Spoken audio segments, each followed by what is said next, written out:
Howdy y'all, this is Rogue Trader, and today we're taking a look at another one of the limited edition Black Library books. This one is Celestine the Living Saint by Andy Clark. Now this book came out January 2019, and there's only 1,250 copies of this made. So let's take a quick look at it. So on the front, you can see we have a leather spine, and then we have a canvas-esque style cover. Now on the front of the canvas style cover, we have what appears to be like a stained glass window from a church, and it's depicting Saint Celestine and two of her sisters.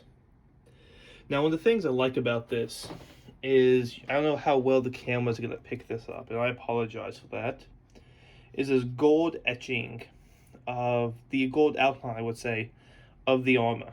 I don't know why, but with that, the red cloth, the black, everything just pops. I was kind of confused on what it was when I first looked at it, just glancing by. So, as we roll onto the spine, we're going to see Celestine, the Living Saint, Andy Clark, and we have a fleur-de-lis, and we have the Black Library symbol. Pretty standard.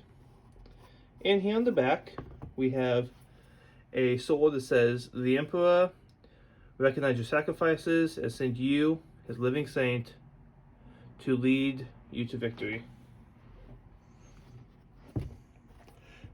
Kind of inspirational quote.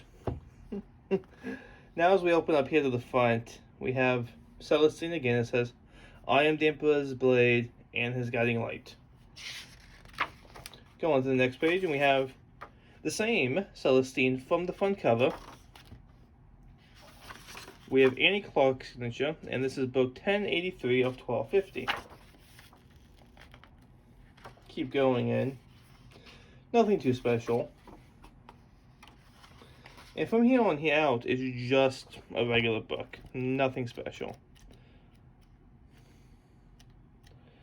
And this is just a short story, by the way, so if you don't know what this is about, this just talks about, this gives you a more in-depth look of Celestine herself. That's all it is, just an in-depth look of Celestine.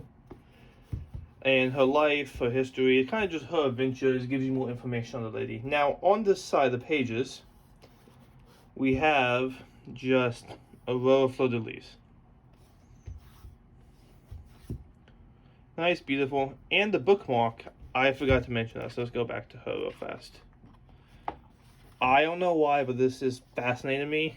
You have a double page holder, one black and one white. I don't think there's any specific spiritual mention of that or reasons there. I think it's more of an aesthetic look, but as aesthetics go, it's a cool one. So I know it's a little short. There's not much here. So thank you for watching. This is Rogue Trader. Remember to like, subscribe, comment, share with your friends, and do all those other fancy YouTube things. Thank you all, and I will see you on the flip side.